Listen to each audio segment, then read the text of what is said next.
kedua adalah kekuatan sehat, yang ketiga adalah kekuatan iman.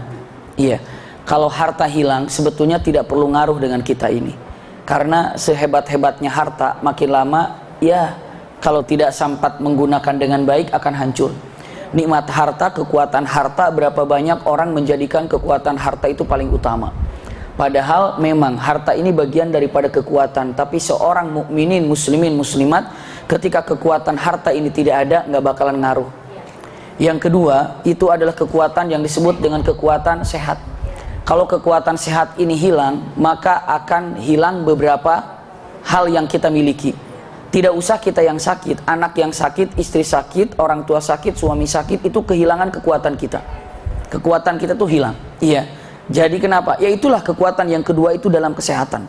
Tapi kalau seandainya harta hilang, itu tidak berpengaruh. Tapi kalau seandainya kesehatan hilang, itu cukup berpengaruh, hampir setengah kekuatan hilang. Tapi kekuatan yang paling dahsyat ini adalah ketika hal yang ketiga hilang. Apa kekuatan iman? Keyakinan. Kalau sudah keyakinan ini hilang, itu ambruk semuanya. Jadi orang mukminin, mukminat, kekuatan terdahsyat, kekuatan adalah iman. Yang keduanya adalah sehat, lalu yang ketiganya adalah harta. Tapi harta hilang nggak ngaruh dalam kehidupan kita, maksudnya untuk beribadah. Tapi kalau sehat, ngaruh ibadah juga. Enaknya ibadah seperti apa kalau dalam keadaan sakit? Tidak bisa. Iya.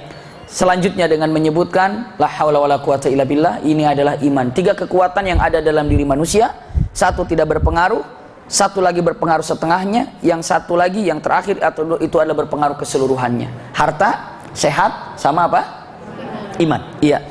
Hari ini insya Allah kita akan mempelajari yakni sirah nabawiyah. Iya, betul, percikan hijrah. Bismillahirrahmanirrahim. Kita sudah sampai perjalanan Isra dan Mi'raj. Bukan hanya tiba dalam perjalanan Isra dan Mi'raj saja, kita pun sudah mengetahui bagaimana setelah Rasulullah selesai Isra dan Mi'raj. Jangan dikira setelah Isra dan Mi'raj itu tidak ada ujian dan tidak ada halangan. Justru setelah Isra dan Mi'raj ini adalah ujian, cacian, hinaan, cercaan makin dahsyat diterima oleh Rasulullah SAW. Saya lanjutkan beberapa langkah berikutnya. Rasulullah SAW sebelumnya mengizinkan kepada para sahabat untuk hijrah kemana? Ke Habasyah. Jadi hijrah itu 3 kali. Pertama ke Habasyah, yang kedua ke Habasyah, lalu yang ketiga adalah ke Madinah Al-Munawwarah. Hijrah ke Habasyah itu diizinkan. Hijrah ke Habasyah yang kedua juga diizinkan. Tapi kalau untuk hijrah ke kota Madinah Al-Munawwarah itu bukan diizinkan, tapi diperintahkan. Itu bedanya. Kalau ibu, bapak atau bunda bertanya mengatakan apa perbedaan hijrah ke Habasyah dan hijrah ke Madinah? Hijrah ke Habasyah itu diizinkan. Yang mau monggo, yang enggak apa-apa. Tapi kalau untuk hijrah ke Madinah wajib untuk berangkat ke kota Madinah, itu hukumnya wajib. Hijrah ke Madinah hukumnya wajib. Tapi Madinah sama Makkah itu cukup jauh jaraknya, 400 km lebih.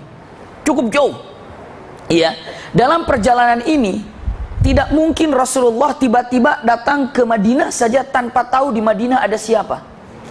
Rasulullah di kota Madinah itu bukan mengadu nasib, bukan bagaimana nanti di sana, tidak. Tapi apa? Sudah dicanangkan, sudah disiapkan, namanya adalah kekuatan-kekuatan di kota Madinah. Jadi bunda, singkat ceritanya, untuk saya kasih tahu di awal, Rasulullah tiba ke kota Madinah, Islam itu sudah kuat di kota Madinah. Islam itu sudah ada di kota Madinah. Kok bisa? Nah itulah kita mulai dari percikan hijrah. Percikan itu apa ya? Biasanya kalau mau kebakaran itu ada percikan-percikan, habis itu apa? Kebakar. Iya. Sebelum hijrah itu ada percikan hijrah, sehingga Rasulullah memutuskan untuk hijrah. Kenapa? Karena Rasulullah ternyata tiba ke kota Madinah itu tidak seperti saat Rasulullah tiba ke Taif. Ketika Rasulullah tiba ke Taif, apa yang terjadi? Disambut? Disambut dengan hinaan. Disambut dengan bebatuan. Disambut dengan lemparan batu. Jadi istilahnya disambut dengan sambitan. Itu Rasulullah SAW ketika datang ke mana? Taif. Tapi begitu Rasulullah tiba ke kota Madinah, Masya Allah, kata-kata yang terindah yang disampaikan oleh orang-orang Madinah adalah Tala'al badru alaina min thaniyatil wada' wajaba syukru alaina, dan selanjutnya. Berarti orang Madinah ini sudah sangat mengharapkan kedatangan Rasulullah. Pertanyaannya, kok bisa? Kan Rasulullah di Mekah, kok yang di Madinah menghajatkan dan merindukan Rasulullah? Inilah percikan hijrah, kita akan ketahui semuanya. Masya Allah, percikan hijrahnya kita akan tahu seperti apa. Bunda yang berbahagia, Rasulullah setelah hijrah ataupun Rasulullah setelah Isra Mi'raj tetap menyampaikan tentang syiar Islam. Di kota Mekah tetap menyampaikan syiar Islam, walaupun hinaannya, ujiannya makin dahsyat. Para sahabat yang Islam makin dihina, makin dicacinya, makin disiksanya. Itulah yang ada di kota Madinah, di kota Mekah Al-Mukarramah saat itu. Bahkan bukan hanya sekedar itu, dakwah yang namanya Rasulullah berdakwah di kota Mekah seolah-olah benar-benar sudah tidak digubris lagi oleh orang-orang kafir. Bahkan Rasulullah SAW saat berdakwah selalu ada orang yang berada di depannya. Mungkin saya pernah sampaikan. Jadi kalau Rasulullah berdakwah di sini, berdakwah di sini, orang sedang berjalan. Karena Rasulullah berpikir, kalau dakwah di kota Mekah sudah nggak bisa, ya sudahlah saya dakwah di perbatasan. Siapa yang akan didakwahi oleh Rasulullah di perbatasan? Orang-orang yang berlalu di perbatasan. Misalnya orang sedang berlalu di perbatasan, mau kemana kalian? Mau ke sana? Boleh sebentar duduk, aku ingin menyampaikan sesuatu. Jika engkau tertarik, dengarkan. Kalau tidak, Anda silakan berangkat lagi. Tapi kalau sudah menyampaikan Al-Quran, tidak ada satu orang pun yang tidak suka. Semua mendengarkan ayat itu.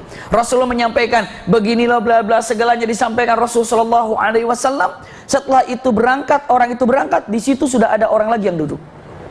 Baju rapi, bersih, wajahnya gagah, Masya Allah. Setelah itu datang mengatakan, kalian tadi dari sana ya? Iya. Maaf ya, itu orang kurang waras. Iya. Pasti dia ngomong begini, begini, begini. Iya. Jangan didengarkan. Aku pamannya dia, aku tahu dia lagi kecilnya. Error dari dulu juga. Iya. Maka nggak usah didengarkan kata-kata dia. Kenapa? Itu adalah orang yang tidak benar. Lalu dia menghapus lagi apa-apa yang disampaikan Rasulullah. Berarti orang itu berlalu dengan melalui laki-laki ini. Mereka sudah langsung tidak percaya lagi kepada Rasulullah SAW. Itulah cara mereka menjegal dakwah Rasulullah SAW. Siapa laki-laki ini? Laki-laki ini adalah Abu Jahal. Na'udzubillah. Seperti itulah dia. Bahkan sampai-sampai dia berdiri di sebelah sananya. Kalau orang tuh mau datang ke Rasulullah, di sananya sudah dijegal duluan. Dari mana kalian? Mau kemana? Mau ke sana? Hati-hati ya, orang gila situ. Bila perlu kamu kalau disuruh duduk nggak usah, lurus saja langsung. Aku ada Amr bin Hisham atau dikatakan Abul Hakam, yang mana semua orang tahu bagaimana dengan kebijakanku dan kebaikanku. Maka jika dia bicara apa nggak usah dengar, langsung aja langsung. Maka begitu orang berlalu, Rasulullah bilang, mau kemana kan? Oh iya bener tuh, orang gila tuh pasti nanya, bener apa yang dibilang Abul Hakam? Bener dia, lewat sama sekali demikian. Atau dakwah Rasulullah, Masya Allah, dahsyat sekali. Jadi kalau dari dulunya dakwah itu susah, memang dari dulunya dakwah susah. Kalau Rasulullah dakwahnya itu gampang-gampang saja, mungkin para mubalik sekarang ini cengeng semuanya. Para da'i cengeng semuanya. Oh Rasulullah enak-enak kok dakwahnya, siapa bilang? Para nabi ada yang gampang dakwahnya? Tidak. Susah payah. Itulah dengan melihat kalau ada dalam dakwah kesulitan apa dan bagaimananya, subhanallah, rumitnya untuk berdakwah. Mungkin bunda yang punya majelis ta'lim di rumahnya masing-masing, ada saja dari masyarakat, dari RT, dari RW, mungkin iya izin sana, izin sini, mungkin bunda dengan mengatakan ketika mau mengadakan acara di pengajian di rumah bunda atau di mana saja mesti ada kesulitan, biasa. Tapi jangan dipakai emosi. Rasulullah juga tidak emosi kok. Iya, Rasulullah cukup mengatakan Allahumma ighfir lahum fa innahum qaumun yajhalun wa la ya'lamun. Ya Allah ampuni mereka karena mereka itu orang-orang yang tidak tahu. Dan mereka itu orang-orang yang belum tahu. Subhanallah, tapi kalau sudah tahu dan merasakan cintanya Islam, Masya Allah, dia akan nomor satu berada di majelis ta'lim. Ini dia. Kalau di komplek kami, Masya Allah, tahadus bin ni'mah, luar biasa. Kalau pengajian kemarin hari hari Ahad subuh itu, mungkin bunda ada yang hadir ke sana, itu luar dugaan. Saya sudah sampai, paling yang hadir nggak banyak lah. Paling yang hadir nggak banyak. Ternyata padahal sudah apa coba? Padahal semua warga itu alhamdulillah sudah masukin mobil-mobilnya ke dalam. Sudah disiapin. Karena apa? Karena yang biasanya ngatur parkir, saat itu kalau sudah adzan baru sholat, parkir nggak ada yang ngurusin. Itu dia. Sangat susah. Nanti itu bahan apa namanya, sebagai renungan buat kami juga nanti seperti apa. Karena ternyata subhanallah padat sekali. Memang ahli subuh itu luar biasa. Datang luar biasa. Karena apa? Inilah inti daripada kecintaan kepada siapa? Rasulullah SAW, dan pastinya pada Allah Subhanahu wa taala. Lihat Abu Jahal itu demikian adanya. Na'udzubillah. Setelah itu apa? Rasulullah SAW akhirnya ini susah. Di luar dijegal, di dalam dijegal. Ya sudahlah, sekarang untuk di dalam saja seadanya. Tetap tanpa berhenti. Tetap dakwah, tetap dakwah. Apapun yang terjadi tetap berdakwah. Simpan Rasulullah dengan kekuatan dakwah yang sedang berjalan di kota Mekah. Simpan di Rasulullah. Sekarang kita pindah ke Madinah. Lihat bunda, di Madinah saat itu, ini Rasulullah disimpan di mana? Mekah. Apa yang terjadi dengan Rasulullah? Tetap berdakwah walaupun seperti itu kejadiannya. Kita lihat posisi Rasulullah sekarang di mana? Ataupun kita lihat kota Madinah. Apa yang terjadi di kota Madinah? Masya Allah. Di kota Madinah itu, ini pelajaran sangat penting sekali. Sirah Nabawiyah untuk mengetahui tentang Rasulullah SAW. Di kota Madinah saat itu ada dua kabilah, Aus dan Khazraj. Aus dan Khazraj. Iya. Plus orang-orang Yahudi hidup di kota Madinah. Orang Yahudi ini tiga kabilah. Quraidah, Nudair, Qainuqa. Iya, ini adalah kabilah Yahudi. Quraidah, Nudair, Qainuqa, ini adalah kabilah Yahudi. Iya. Setelah itu apa? Dari kabilah Yahudi yang tiga dan dua, Aus dan Khazraj ini, Yahudi walaupun tiga, tapi mereka bersatu banget. Nyatu mereka. Dan selalu mengadu dombakan antara Aus dan Khazraj. Gimana caranya Aus Khazraj ini berantem terus, berkelahi terus. Dalangnya siapa? Orang Yahudi. Lalu kalau Aus dan Khazraj sadar, ini kayaknya kita diadu domba deh. Sama siapa? Sama Yahudi ini. Kadang-kadang namanya Aus dan Khazraj selalu masang taring ataupun marah kepada Yahudi. Kadang-kadang ada bentrok juga bersama orang Yahudi. Yahudi ini, lihat nih, Yahudi ini kalau marah sama Aus dan Khazraj bilang begini. Mudah-mudahan ibu bisa konsentrasi, iya, untuk memahami masalah ini, karena ini adalah awal mulanya kenapa Rasulullah hijrah ke kota Madinah, dan bagaimana mulanya Islam di kota Madinah. Sebelum Rasulullah tiba, Islam sudah ada di kota Madinah. Lihat, ini Yahudi yang tiga kabilah ini, Qainuqa, Nudair dan Quraidah. Kalau dia marah sama Aus dan Khazraj, marahnya begini. Begini marahnya. Kalian jangan macam-macam sama kami. Maksudnya kami itu Yahudi. Kalian jangan macam-macam sama kami. Kami ini adalah turunan-turunan Nabi. Iya kan? Turunan-turunan Nabi. Kami ini Yahudi Bani Israel. Awal mulanya itu daripada Nabi Ibrahim, lalu Nabi Ishak, lalu Nabi Yakub, lalu Nabi Yusuf, terus sampai akhirnya punten Nabi Musa, lalu sampai ke Nabi Harun, lalu sampai ke Nabi Zakaria, subhanallah, lalu sampai ke Yahya. Ini akan turunan-turunannya, kami itu Bani Israel. Iya, sampai Isa, lalu selanjutnya dengan menyebutkan sebentar lagi akan ada Nabi akhir zaman, namanya Muhammad, dan pasti Muhammad juga adalah turunan kami juga nantinya. Berawal dari turunan siapa? Bani Israel. Dan jika Nabi itu sudah datang, kalian akan kami sembelih semuanya. Kenapa? Mana ada ceritanya Nabi perang terus kalah, mana ada. Sementara kami dari dulu keluarga Nabi semuanya. Bisa dipahami nggak nih? Karena apa? Karena dari zaman Nabi Ibrahim, subhanallah, sampai Nabi Isa alaihissalam, itu Nabi tidak putus. Nabi. Dan sekarang Bani Israel meyakini saat itu dengan mengatakan sebentar lagi juga ada Nabi. Nabi siapa? Nabi Muhammad. Hanya dia juga bingung. Kenapa? Nabi Isa nggak nikah. Iya kan? Turunan Nabi Isa nggak ada. Nabi Ishak juga nggak ada turunannya. Nabi Zakaria juga nggak ada turunannya. Hanya satu-satunya anaknya siapa? Yahya. Setelah itu di atasnya udah terlalu banyak keturunannya.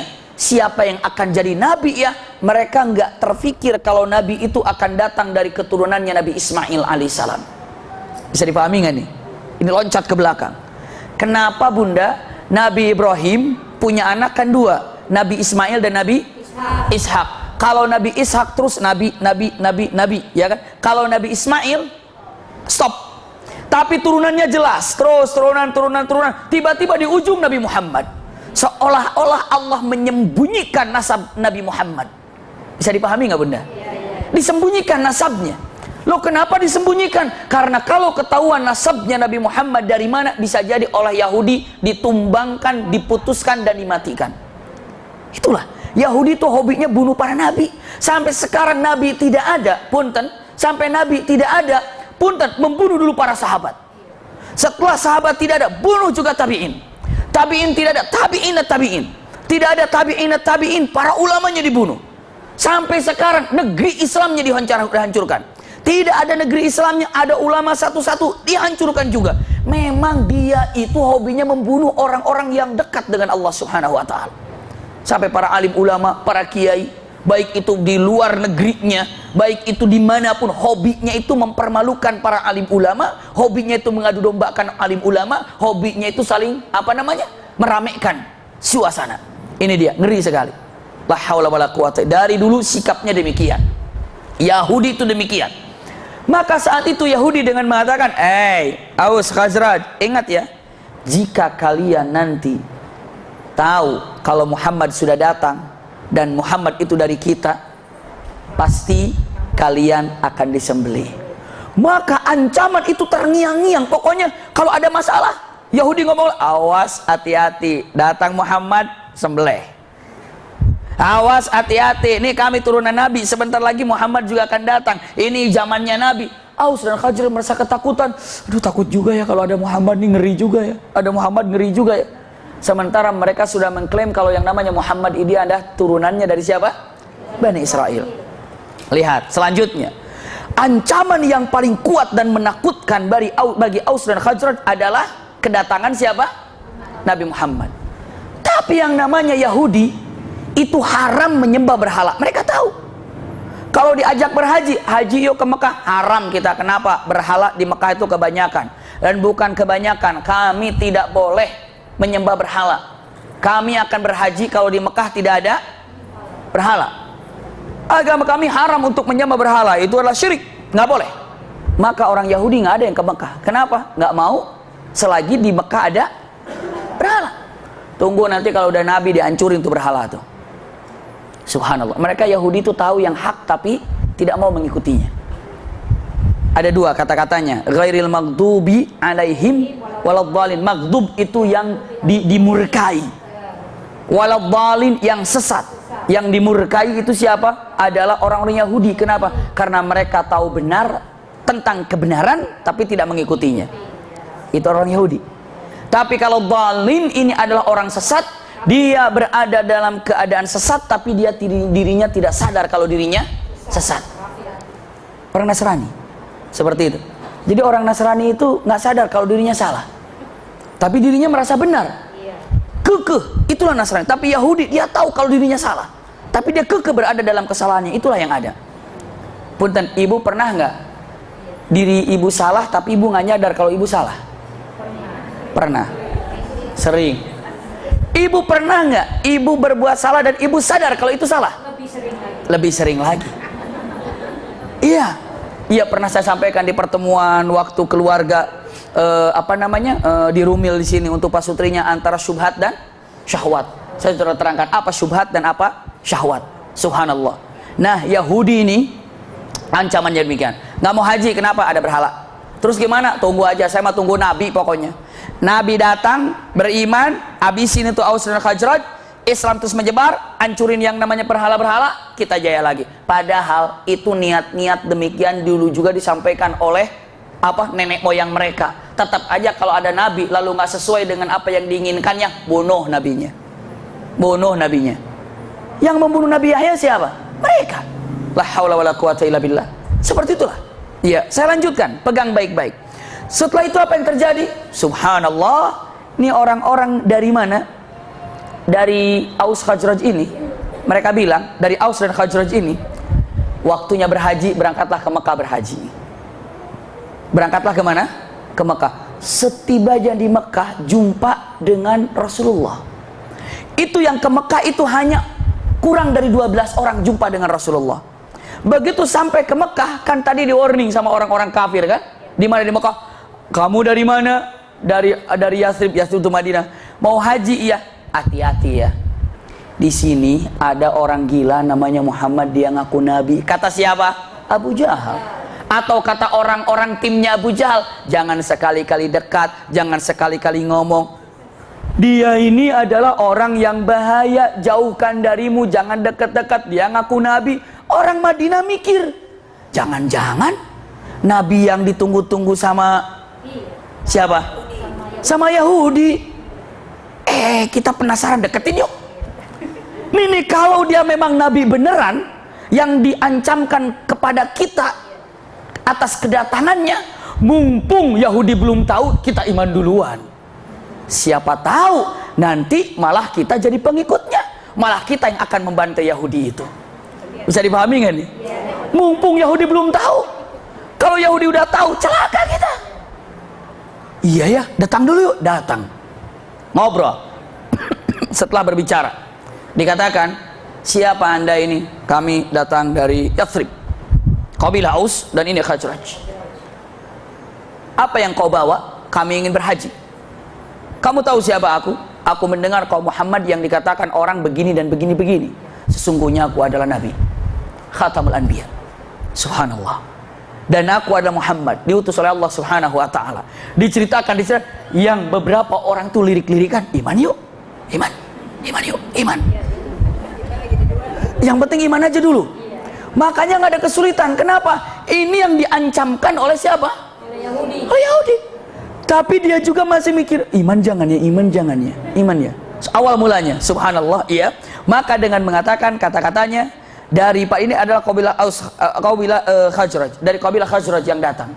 Kita iman aja, terus nanti kita pikir-pikir, yang penting kita dekat dulu. Setelah beriman pulang ke mana? Ke Madinah. Setelah tiba di Madinah, Bunda, sampai di Madinah, Aus atau Khazraj ini ngumpul dengan Aus. Sini ada kabar baru. Apa? Ternyata Nabi yang ditunggu-tunggu oleh Yahudi itu udah ada di Mekah. Oh iya, iya. Terus gimana? Nah, gimana kalau seandainya kita beriman, tahun depan kita berangkat lagi ke sana? Untuk apa? Membicarakan masalah ini. Aduh, gimana kalau keduluan sama Yahudi? Diam aja. Jangan kasih tahu. Lagian Yahudi nggak mungkin ke Mekah. Kenapa? Selagi di sana masih ada berhala. Ya udah, tahun depan berangkat lagi ke mana?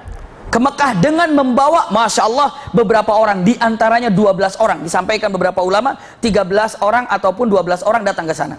Iya. Di sana datang beberapa riwayat, memang ada mengatakan 12, lebih daripada 12. Tapi yang jelas sekarang ini sudah jumlahnya itu banyak ke sana, kemana? Ke Madinah, ke Mekah. Sampai di Mekah, Masya Allah, iya. Tapi dalam beberapa riwayat, 12 orang datang ke hadapan Rasulullah. Mengatakan, ya Rasulullah, kami membawa teman, ini adalah Aus dan Khazraj, 12 orang. Ini adalah ketua-ketua Aus dan Khazraj. Maka kami berbaiat kepadamu, bersaksi asyhadu an la ilaha illallah, asyhadu anna Muhammadar Rasulullah. Kata Rasulullah, iya, aku terima, dan pasti Allah juga menerima atas keislaman kalian. Masya Allah. Dan engkau kuatkan keimanan. Lalu apa yang harus dikerjakan? Dikerjakan, jangan lupa, sholat atau ibadah sama silaturahim. Masya Allah. Ibadah saat itu Islam hanya silaturahim, jangan makan mayit, jangan makan darah. Itu diantaranya akhlak. Maka disebut pada waktu itu yang 12 orang ini dibaiat, baiatun nisa. Disebutnya baiatun nisa. Kenapa? Karena dikatakan baiat perempuan karena di situ tidak ada masalah perang. Tidak ada baiat perang. Diterima 12 orang. Terus kata 12 orang ini, ya Rasulullah, tolong kirim kepada kami satu orang yang mengajarkan kepada kami tentang Islam. Siap. Dikirim oleh Rasulullah SAW, namanya Mus'ab bin Umair. Mus'ab bin Umair seorang pemuda, pintar, hebat, cekatan, tutur katanya bagus, akhlaknya juga bagus. Ya Mus'ab, kamu berangkat bersama 12 orang ini ke Madinah dan sebarkan Islam di Madinah. Masya Allah, duta pertama kali Islam itu Mus'ab bin Umair. Duta Islam pertama kali. Dikirim kemana? ke Madinah. Mus'ab bin Umair, datanglah Mus'ab bin Umair ke Mekah, berjumpa dengan Aus, berjumpa dengan Khazraj. Masya Allah, hanya dalam beberapa tahun saja dengan akhlaknya Mus'ab bin Umair, orang Aus dan Khazraj Islam semuanya. Masya Allah. Bisa dipahami di sini sampai di sini ya. Islamlah Yahudi, dia bilang dengan mengatakan biarin aja, entar juga kalau dia tahu kita ini lebih tahu, dia juga diam, sombong, tetap sombong. Iya. Lalu mereka akhirnya begitu mengetahui tentang keberadaan Nabi Muhammad di kota mana, di kota Madinah atau di kota Mekah, apa yang terjadi kepada Aus dan Khazraj? Itu cerita-cerita yang dia bilang, kalau ada kami akan beriman, palsu semuanya. Bahkan dengan mengatakan, tunggu dulu, yakinin dulu itu Muhammad yang ada di Injil, di Taurat, bukan. Entar juga kalau yang namanya Muhammad ini pasti datang ke Madinah, karena dalam Taurat, Injil yang namanya Muhammad itu pasti datang ke Madinah. Tunggu, kalau dia benar-benar ke Madinah, berarti dia itu apa? Nabi. Tunggu aja dulu. Kalau benar-benar Nabi datang ke Madinah, tunggu nanti, apa susahnya? Begitu nongol di Madinah, kita beriman. Sekarang nggak usah beriman dulu, tunggu aja dulu. Kita kan khusus. Kalau keluarga Nabi itu diajaknya langsung sama Nabi, masa sama Mus'ab? Janganlah. Tunggu dong. Bisa dilihat kesombongannya. Tetap sombong. Dia pengen yang namanya datang memberikan ajakan itu siapa? Nabi Muhammad. Karena kita kan keturunannya Harun, keturunannya Musa. Masa diajak sama Mus'ab itu aja? Tunggu, kalau dia memang Nabi, datang ke Madinah. Kalau dia datang ke Madinah, dia akan ngajak kita. Kalau gitu, beriman. Sekarang jangan dulu, tenang aja. Kita adalah terhormat. Tunggu nanti kalau yang memanggilnya siapa? Nabi Muhammad langsung. Na'udzubillah. Itu kesombongan yang ada. Saya lanjutkan, Bunda. Terus berjalan. Tahun berikutnya kirim lagi. Banyak, sekitar 83 orang. Kemana? Ke Mekah. Di Mekah ini, Masya Allah, Al-Bara atau Al-Bara ibnu Ma'rur dan Sa'ad bin Malik. Masya Allah. Al-Bara ibnu Ma'rur ini adalah dua orang dari Aus dan Khazraj, ketuanya. Datang ke kota Mekah, ingin jumpa dengan Rasulullah, berjumpalah dengan Rasulullah. Assalamualaikum ya Rasulullah. Kata Rasulullah, waalaikumsalam, man antuma, siapa kalian? Saya dari Yathrib. Maksudnya, aku utusan dari Aus dan Khazraj. Oh iya. Lalu dia mengatakan, ya Rasulullah, asyhadu an la ilaha illallah wa asyhadu annaka Muhammad Rasulullah. Kata Rasulullah, qabbalallahu lak atau taqabbalallahu lak. Allah menerima kamu, menerima kalian. Siapa kalian? Dijawab mengatakan, ana Al-Bara ibnu Ma'rur. Aku adalah Al-Bara ibnu Ma'rur. Lalu kamu siapa? Tanya satu lagi. Aku adalah Sa'ad bin Malik. Ini Sa'ad bin Malik adalah seorang penyair yang sangat luar biasa. Bunda, simpan baik-baik. Begitu Rasulullah mendengar Sa'ad bin Malik, dan Sa'ad bin Malik pun dalam hidupnya tidak pernah lupa perkataan beliau ini. Kenapa? Perkataan Rasulullah. Karena begitu dikatakan, saya adalah Sa'ad bin Malik, Rasulullah menyambut, Sa'ad bin Malik. Kenapa? Rasulullah sudah mengenal Sa'ad bin Malik. Kenapa? Karena Sa'ad bin Malik ini adalah penyair yang sangat terkenal dari kota Madinah. Sa'ad bin Malik asy-syair. Rasulullah, Sa'ad bin Malik penyair itu, iya. Masya Allah, selamat datang Sa'ad bin Malik. Punten-punten, kalau ada orang mengenal ibu, padahal orang itu orang terhormat, kira-kira senang nggak Bunda? Senang banget. Ini Rasulullah mengenal Sa'ad bin Malik. Masya Allah. Jadi ketika berjalan atau berjumpa, kamu siapa? Aku Al-Bara bin Ma'rur. Kamu Sa'ad bin Malik. Sa'ad bin Malik asy-syair, penyair itu, iya. Ahlan bika ya Sa'ad bin Malik. Masya Allah, sampai Sa'ad bin Malik mengatakan, aku tidak pernah lupa begitu Rasulullah mengenalku di awal perjumpaanku. Masya Allah, hebat sekali. Jadi kalau ibu mau memberikan teman, misalnya dia sebagai apa, tolong angkat. Assalamualaikum, salam kenalan. Bapak kerja di mana? Saya kerja di, misalnya, saya alhamdulillah TNI, misalnya. Oh, Masya Allah, TNI, saya kalau melihat TNI itu luar biasa.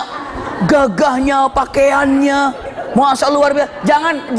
Jangan dingin. Banggakan. Memang seperti itu sunnah untuk membanggakan.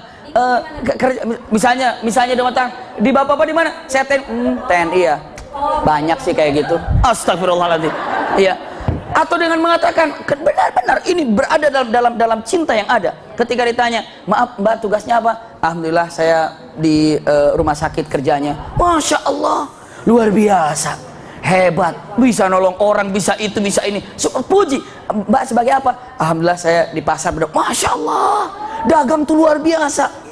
Dagang itu adalah rizkinya luar biasa, Allah yang ngatur. Bisa nggak setiap kita tahu berkenalan dia sebagai apa, angkat dengan kesibukannya.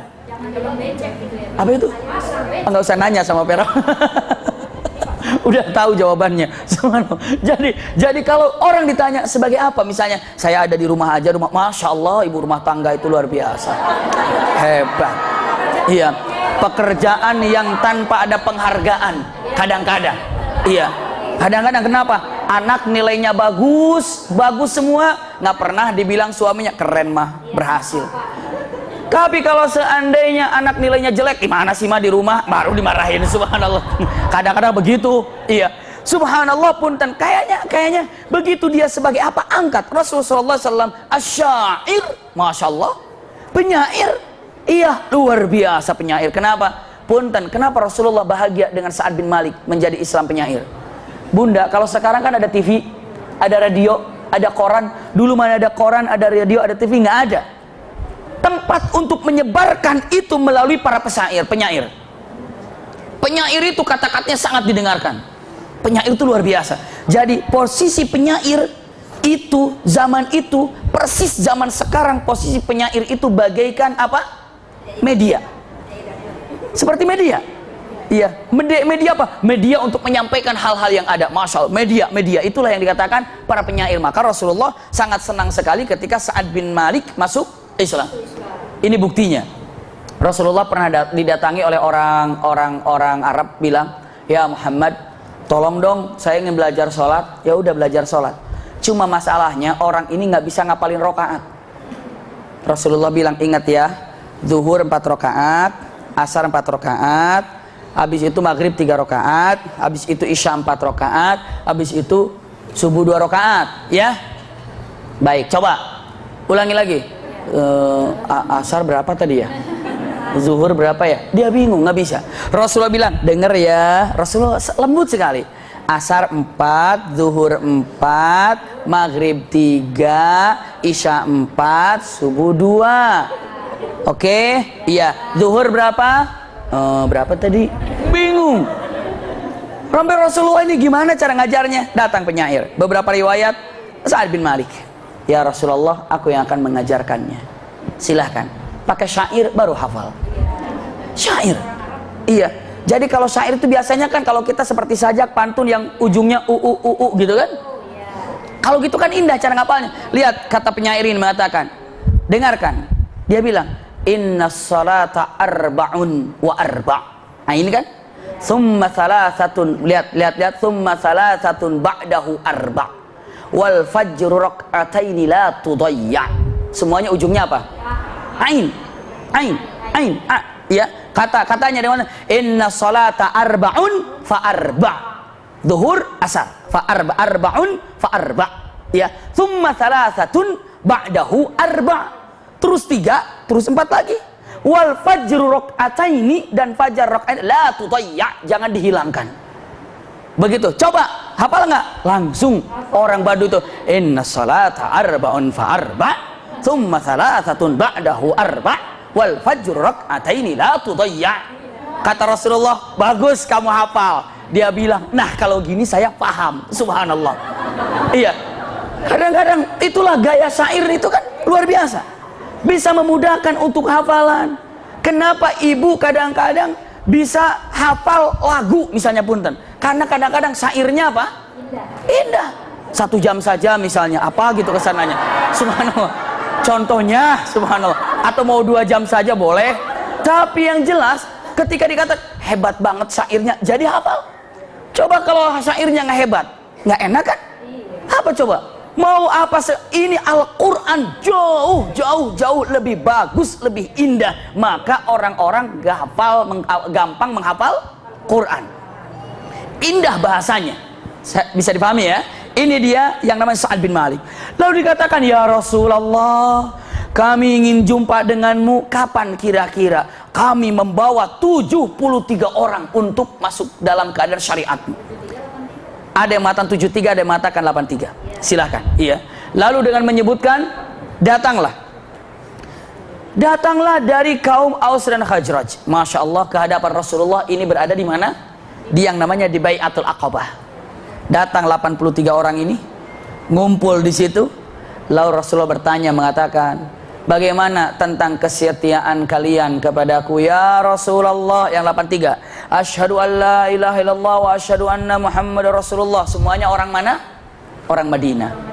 Rasulullah katakan, pertama kalian harus ibadah kepada Allah, salat 5 waktu, karena sudah terjadi Isra dan Mi'raj. Iya. Lalu Anda sebarkan silaturahim. Lalu Anda laksanakan kebaikan-kebaikan, yang halal harus dibuang. Ingat, khamar atau apa ya punten, yang diharamkan harus dibuang. Yang haram harus dibuang. Yang halal, yang halas diambil. Yang haram diantaranya pada waktu itu punten khinzir. Atau punten waktu itu diharamkan adalah mayit. Makan bangkai. Makan bangkai diharamkan. Terus harus sambungkan silaturahim. Semua dikasih tahu. Lalu orang-orang mengatakan, ya Rasulullah, itu kan ibadah aku dengan Allah. Kalau aku denganmu seperti apa? Lihat, ya Rasulullah disuruh sholat, puasa, zakatnya, sodakohnya, silaturahimnya. Sebarkan silaturahim, cinta kasih sayang. Sa'ad bin Mu'ad, saat itu Sa'ad bin Ubadah, punten, pimpinan dari Aus Khazraj, mengatakan, ya Rasulullah, itu kan ibadah aku dengan Allah, kewajibanku kepada Allah. Kalau kewajibanku kepadamu apa? Kewajibanku kepadamu apa? Dijawab oleh Rasulullah, kewajiban kalian kepadaku adalah menjagaku seperti kalian menjaga keluargamu sendiri. Bisa dipahami ya? Menjagaku seperti menjaga keluargamu sendiri. Sa'ad bin Ubadah mengatakan, ya Rasulullah, aku akan menjagamu seperti menjaga keluargaku sendiri. Lalu Rasulullah mengatakan, tapi itu untuk kamu, yang lainnya bagaimana? Semua yang hadir di situ, yang 83 orang, berbaiat satu-satu. Ya Rasulullah, aku akan menjagamu seperti menjaga keluarga sendiri. Ya Rasulullah, aku akan menjagamu seperti menjaga keluargaku sendiri. Semua bersalam-salaman. Masya Allah, itulah yang terjadi saat itu. Maka bukankah kalau sudah harus menjaga Rasulullah seperti menjaga keluarga sendiri, kalau Rasulullah ke Madinah diterima apa tidak? Karena sudah seperti menjaga keluarga sendiri. Masya Allah, inilah awal mulanya. Begitu selesai berbaiat, dalam keadaan baru selesai tuntas berbaiat, semua menjaga Rasulullah seperti menjaga keluarganya sendiri. Itu dibuktikan. Orang Arab itu nggak pernah mencela-mencela, khususnya orang-orang beriman.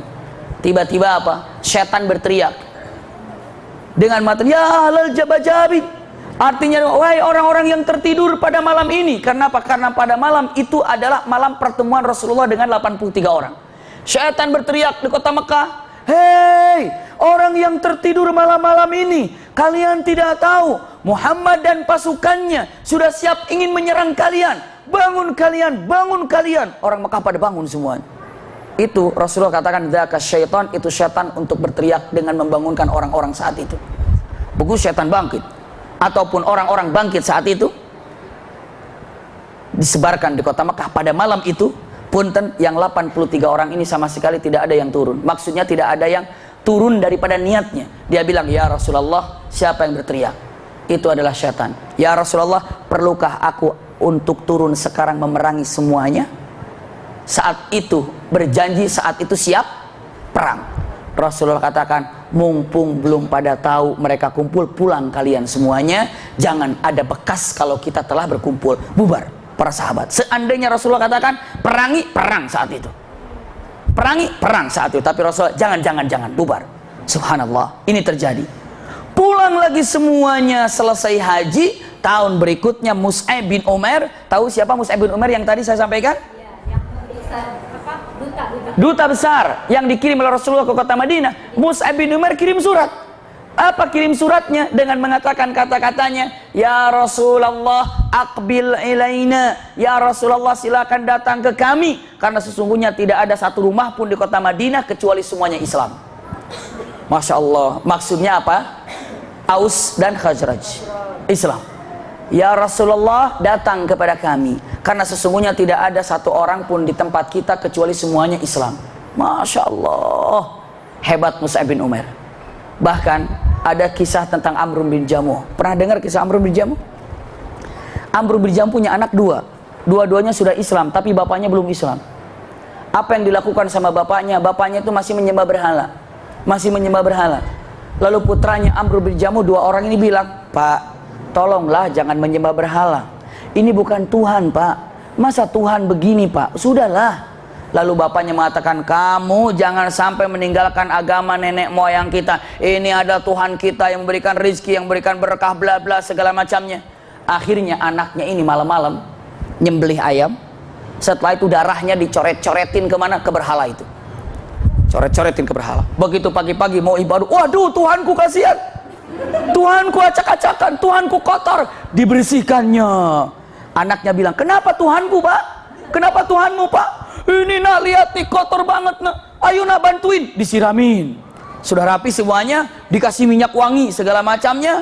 Tuhan kasihan, maafkan aku, semalam aku tiduran Tuhan, aku nggak bisa jaga Tuhan, maaf Tuhan. Subhanallah. Malam itu sembelih lagi apa? Ayam. Lebih parah lagi, sebadan-badannya merah sekarang. Begitu bangun, waduh Tuhanku kasihan, Tuhanku kasihan. Ribut, dibersihkan lagi. Lalu kata anaknya, Pak, gini aja deh Pak, daripada repot-repot begini, sekarang taruh pisau di sampingnya, bila perlu di sininya nih, biar kalau ada orang suruh tusuk aja, bilang. Iya juga ya, nah iya Pak, ayo dong Pak. Masa tiap hari bersihin, jaga diri dong, gimana sih? Iya, subhanallah. Ditaruh pedang, Pak bilang Pak, Tuhan maaf, jangan lagi engkau ngerepotin saya. Jadi nanti saya sudah kasih pedang nih, kalau ada apa tusuk aja. Iya, ini tolong jaga sendiri, rawat sendiri, pokoknya jaga sendiri. Saya tidak ngerawat lagi. Maaf ya. Taruh, berangkat. Subhanallah, ini yang namanya putra Amr bin Jamuh, dua orang ini. Berhala itu dicopotin. Ada bangkai anjing. Kebetulan ada bangkai anjing. Bangkai anjing itu dibawa, diikat dengan berhala itu. Iya. Lalu dikasih darah ayam lagi. Setelah itu dibuang ke tempat sampah. Udah di tempat sampah, ada darah ayam, diikat sama bangkai anjing. Ditaruh. Berhala itu. Begitu pagi, Tuhanku mana? Mana Tuhanku? Udah nggak tahu, nak cariin. Akhirnya, subhanallah, ini Amr bin Jamuh nyari Tuhannya di Madinah. Kalian tahu Tuhanku. Anaknya bantu aja. Terus belakang pada tahu sudah di tempat sampah. Diarahkan ke sana tanpa disengaja. Coba cari sana Pak. Subhanallah. Begitu, Pak, sini. Tuhanmu tuh di bawah, diikat sama anjing, berdarah, tempat kotor. Waduh Tuhan, subhanallah. Lalu siapa? Anaknya mengatakan, Pak, kok Tuhan begitu? Nggak bisa jaga diri, boro-boro jaga diri, nggak bisa ngelepasin ikatan sama anjing itu. Apakah pantas Pak untuk diagungkan? Gimana dia mau nolong Bapak? Orang begitu dia juga sendiri. Dia mengatakan, terus Tuhanmu siapa nak? Masuk. Tuhanku adalah Allah Subhanahu wa Ta'ala, yang begini. Ditambah lagi dengan adiknya, tambah lagi. Akhirnya Amr bin Jamuh mengatakan, saya tidak pantas menyembah Tuhan seperti itu. Pulang ke rumah, syahadat Islam. Amr bin Jamuh, subhanallah. Dalam satu peperangan, Amr bin Jamuh tuh kakinya tuh di perang Badar dia ikut perang. Dalam perang Uhud, Amr bin Jamuh kakinya sudah apa? Pincang. Jadi jalannya sudah pincang. Maka saat jalan sudah pincang, kekeh malam-malam menyiapkan pedang dan perisai. Ini Amr bin Jamuh. Biar tahu bagaimana seorang Amr bin Jamuh. Anaknya bertanya, Pak, mau kemana? Loh, kayak nggak tahu perang. Pak, sudah tua bapak ini, lebih 60-an usianya. Lalu A'raj, itu kakinya pun udah nggak bisa berlari. Kalau orang perang itu kan lari mundur. Subhanallah, bagaimana Anda bisa berlari? Kakinya pun begini. Pak, cukup kami berdua yang akan perang. Tidak nak, aku akan perang. Pak, tolong Pak. Tidak, Pak, tolong Pak. Jangan Pak. Saking sayangnya anak itu kepada orang tuanya. Ngadu sama Rasulullah, ya Rasulullah, bapakku ini keke mau perang. Padahal situasinya sudah demikian, sudah tua, sudah uzur. Tolonglah nasihati ya Rasulullah. Dinasihati ya Rasulullah. Kata Rasulullah, ya Amr bin Jamuh, Islam memberikan uzur yang syar'i kepada yang sudah sepuh demikian seperti Anda, dan kakinya pun sakit seperti yang Anda punya. Itu adalah Islam tidak memaksa untuk berjuang. Dan lagi pula dalam keluargamu ada 2 orang. Siapa yang 2 orang ini? Anaknya. Di rumah saja. Apa yang disampaikan oleh Amr bin Jamuh? Ya Rasulullah, bukankah firman Allah Subhanahu wa taala dalam Al-Qur'an mengatakan apa? Infiru khifafa wa thiqala. Segeralah, berjuanglah di jalan Allah, baik Anda dalam keadaan luang ataupun dalam keadaan waktu sempit, baik Anda dalam keadaan senggang atau dalam keadaan sibuk, baik Anda dalam keadaan sehat ataupun dalam keadaan sakit. Ayat ini menginspirasi saya untuk berjuang walaupun saya dalam keadaan seperti ini. Izinkan saya Rasulullah. Rasulullah bilang, nak, aku udah ngomong loh. Maksudnya apa? Wahai anak-anak Amr bin Jamuh, aku udah ngomong, udah bilang, tapi dia memang gak mau. Ya sudah, kamu jaga aja bapakmu. Perang. Karena perang, anak-anaknya 2, Amr bin Jamuh berada di tengah, anak-anaknya otomatis jaga siapa? Jaga bapaknya. Kawas kak, itu musuh kak, dek awas kak. Amr bin Jamuh bawa pedang cuma gak ketemu musuh. Mau ketemu musuh gimana? Ini dipampingi, didampingi. Kemana nih, kemana nih? La haula wala quwata illa billah. Ini kemana ketemu ini? Akhirnya, tunggu, kenapa? Kenapa Pak? Aku mau doa, tolong kamu aminkan. Sekali ini saja. Sekali saja. Aku doa, kamu aminkan. Semoga Allah kabulkan. Sekali saja. Dan ini doa yang ingin aku ungkapkan dalam hati saya. Tolong kamu aminkan. Baik, doa saja Pak. Saya akan aminkan. Janji Naya, janji. Doanya. Allahumma rzuqni syahadah, atau Allahumma la taruddani ila ahli warzuqni syahadah. Ya Allah, jangan engkau kembalikan aku ke keluargaku dan wafatkan aku di tempat ini dalam keadaan mati syahid. Itu doanya. Itu doanya. Anaknya, amin. Setelah itu anaknya bilang, monggo silahkan Pak. Subhanallah. Silahkan Pak. Maju bapaknya, wafat di medan perang. Subhanallah. Luar biasa. Allahumma la taruddani ila ahli warzuqni syahadah. Ya Allah, jangan engkau kembalikan aku ke keluargaku dan wafatkan aku mati syahid. Dijawab oleh anaknya, amin ya Rabb, amin ya Rabb. Sudah nak, bapak maju, silahkan Pak. Silahkan Pak, maju. Dan dalam keadaan seperti itu wafatlah bapaknya mati syahid, Amr bin Jamuh.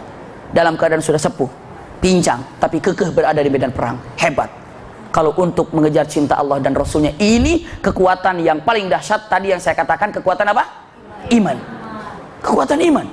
Kekuatan iman itu mengalahkan kekuatan apa? Sehat. Iman yang ada berjalan. Subhanallah. Ini dia hebatnya. Kadang-kadang orang kalau disuruh perang, disuruh ngaji aja. Ngaji, sakit gigi, kadang begitu. Subhanallah. Ngaji itu, ngaji ini. Ya kalau ada imannya kuat, jalan. Kecuali kalau benar-benar dia dalam keadaan sakit, terkapar, ya merepotkan orang, tidak. Tapi kalau masih bisa berjalan, kadang-kadang jalan, subhanallah. Saya pernah melihat di masjid raya Cinere, masya Allah, orang Jumatan kateternya dibawa, subhanallah, disimpan, ditutupin semuanya, dia sholat Jumat begini, masya Allah, luar biasa. Entah tahun berapa saya ingat itu, jamaah haji, subhanallah, selama landing di Madinah sampai ke Mekah, sampai beres hajian, itu kateternya selalu ada. Haji, dokter menyarankan sudah tidak, tapi dia bilang, saya tidak akan pernah merasa nikmat bisa melaksanakan ibadah haji kecuali selesai 2 hal. Satu, saya tidak akan merasa nikmat meninggalkan dunia ini kecuali telah menyelesaikan 2 hal. Tinggalnya di Amerika, tapi keluarganya di Indonesia. Iya, maka beliau haji, niatnya untuk berhaji, ingin mabrur. Yang kedua, ingin melihat cucunya. Setelah itu mau ke Amerika lagi. Rencananya demikian. Hajinya selesai, ke Indonesia, subhanallah, dari Indonesia pulang baru wafat. Entah sebelum pulang atau bagaimana, beliau wafat. Kenapa? Dalam keadaan haji tetap membawa apa? Kateternya. Semangat. Masya Allah, luar biasa. Tahun berapa saya lupa. Iya. Tapi beliau ini luar biasa semangatnya. Jadi kalau sudah punya iman, semuanya tumbang dan kalah. Iman. Amr bin Jamuh wafat demikian. Ini dia pegang untuk kita baik-baik. Inilah kehebatan dan keberhasilan siapa? Mus'ab bin Umair. Saat itulah Rasul sallallahu alaihi wasallam mendapatkan surat daripada Mus'ab bin Umair. Rasulullah katakan, kalian semua para sahabat, kalau kemarin ke Habasyah itu adalah izin, tapi sekarang ke Madinah perintah hijrah. Kenapa? Kalau ke Madinah perintah hijrah, meninggalkan semuanya, berangkat ke Madinah. Apa yang ditinggalkan? Semuanya ditinggalkan. Hartanya, keluarga yang kafirnya ditinggalkan. Yang pertama kali berangkat ini adalah Abu Salamah dan Ummu Salamah. Abu Salamah tahu? Ummu Salamah tahu? Ummu Salamah itu istrinya siapa? Istrinya Rasulullah. Setelah Abu Salamah wafat. Subhanallah. Jadi Ummu Salamah yang pertama kali hijrah bersama suaminya. Dan suaminya Abu Salamah luka di dalam perang Uhud, masih luka di dalam perang Hamraul Asad, dan akhirnya wafat dengan lukanya. Tapi punten, hebatnya orang mujahid ini doa pada Allah. Lihat doanya sebelum dia berangkat ke medan perang, sebelum wafatnya dia katakan doanya begini, Bunda, Allahumma khluf li ahli khairam minni. Ya Allah, gantilah seseorang atau gantilah aku apabila aku mati syahid dengan seseorang yang lebih baik daripada aku. Itu doanya. Ya Allah, gantilah posisiku dalam keluargaku ini dengan seseorang yang jauh lebih baik daripada aku. Amin. Ternyata wafat siapa? Abu Salamah. Ummu Salamah berpikir, Abu Salamah sebelum wafat berdoa, gantilah posisinya dengan seseorang yang lebih baik daripada Abu Salamah. Siapa ya? Tidak lama Umar bin Khattab melamarnya. Umar bin Khattab lebih bagus daripada siapa? Dari Abu Salamah. Umar bin Khattab melamarnya. Ummu Salamah mengatakan, saya tolak. Kenapa? Saya pengen lebih baik daripada Umar. Subhanallah, ada yang lebih baik daripada Umar, saya tolak. Datang Abu Bakar As-Siddiq, lebih baik daripada Umar? Iya. Kata Ummu Salamah, saya tolak juga ini, saya ingin lebih baik daripada Abu Bakar. Siapa yang lebih baik daripada Abu Bakar? Rasulullah. Datang akhirnya Rasulullah, ya Ummu Salamah, aku meminangmu. Masya Allah. Lihat, lalu kata Ummu Salamah mengatakan, tidak mengatakan enggak, tidak mengatakan iya, cerdas. Ya Rasulullah, aku ini adalah orangnya pemarah. Kalau aku nanti marah, engkau bisa marah kepadaku, dan kalau aku marah, mungkin aku yang marah saja. Tapi jika engkau marah kepadaku, Allah ikut marah kepadaku. Karena marahnya Rasul, marahnya Allah, marahnya Allah, marahnya Rasul. Jadi aku ini pemarah ya Rasul. Jadi Rasulullah itu ke Rasulullah tidak mengatakan, enggak ya Rasulullah, enggak. Tidak bilang gitu. Ya Rasulullah, aku ini wanita pemarah. Saya takut jika engkau marah padaku, Rasulullah juga marah kepadaku. Terus Allah juga marah padaku. Terus bagaimana? Aku rasa-rasanya takut mengundang marahmu. Rasulullah jawab, ya Ummu Salamah, kalau engkau yakin dengan doa seorang Nabi dikabulkan, aku akan berdoa untukmu agar engkau menjadi istriku yang paling sabar. Masya Allah. Luar biasa, didoakan menjadi istri yang paling sabar. Maka istri paling sabar adalah siapa? Ummu Salamah. Ummu Salamah paling sabar. Dengan kesabaran itu menjadi teliti. Dengan ketelitian otaknya jalan. Orang kalau nggak bisa sabar, gerubak-gerubuk. Jadi apa? Nggak beres. Coba ibu bapak pakai kerudung, pakai baju, bunda nggak sabar, insya Allah nggak beres. Bunda, masya Allah sabar, begitu udah keluar kok kebalik, ini bisa jadi. Iya, subhanallah. Kenapa? Karena tidak sabar. Maka usikum wa iyaya nafsi bitaqwallah. Ini adalah Ummu Salamah.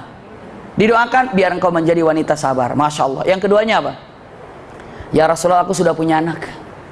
Bagaimana dengan anakku? Dijawab, anakmu adalah anakku, anakku adalah anakmu. Masya Allah, luar biasa. Nggak bilang anakmu adalah anakmu, anakku adalah anakmu. Enak aja begitu semua. Jadi dia suruh ngurus anak kita gitu. Subhanallah, tidak. Jadi anakmu adalah anakku, anakku adalah anakmu. Maka menikahlah dengan Ummu Salamah. Doa daripada siapa? Abu Salamah. Dan Abu Salamah ini dan Ummu Salamah orang pertama kali hijrah. Masya Allah. Kemana? Ke kota Madinah. Ini adalah Ummu Salamah. Ini adalah Ummu Salamah. Iya. Punten, semua para sahabat ke kota Madinah itu sembunyi-sembunyi, ngendap-ngendap, sembunyi-sembunyi. Kenapa? Takut apa? Ketahuan dibunuh. Kecuali yang tidak sembunyi-sembunyi satu orang. Siapa? Siapa yang hijrahnya terang-terangan? Siapa? Pastikan Umar ibn Khattab. Kalau orang mau hijrah malam-malam biar nggak ketahuan, orang pada tidur keluar. Kalau Umar bin Khattab bukan, malah pengumuman, malah apa? Tawaf dulu, Malah bukan hanya sekedar itu, datang sama orang-orang yang berkumpul. Ini orang-orang Quraisy ngumpul. Umar bin Khattab datang. Hei,